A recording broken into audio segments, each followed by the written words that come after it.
Hey, welcome to Try Trying Harder. I'm Guido, and today we have this awesome new product from Jada. Part of their licensed Hollywood rides, they just put out this Ecto-1 RC. This thing looks pretty fantastic. I'm gonna open this up and check it out. So right off, they tell you it's gonna take batteries. It includes batteries, USB charged, 2.4 gigahertz. It claims you can play up to 16 vehicles and up to 100 feet or 30 meters. On the bottom, give us a couple more details. Got your GMC Cadillac, hey. 2 AA batteries, charge the car USB like I said, and then this little infographic I think is trying to tell you that 90 minutes of charge will get you 20 minutes of play. All right, 20 minutes doesn't seem like that long, but sure. And the last cool thing about this is the little GM official holographic sticker. So you know you're not getting a knockoff. I know I'm weird. I don't like to just rip into things.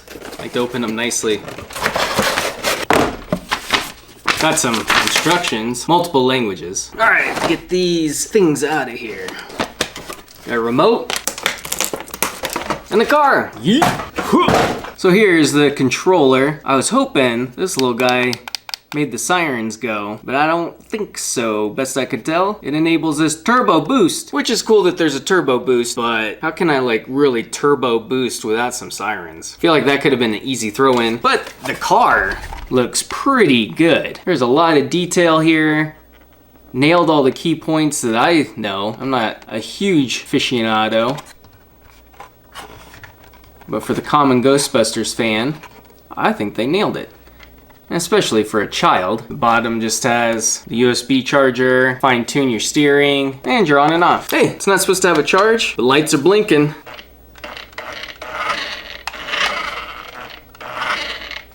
Hey, it kind of works. Not a good angle. I'll drive her off this damn table.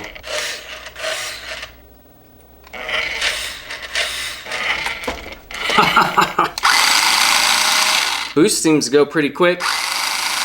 And yeah, like I said, no sound. There's a pretty decent little steering system. I don't know how much charge this has, but let's go take it for a test drive and see how it does.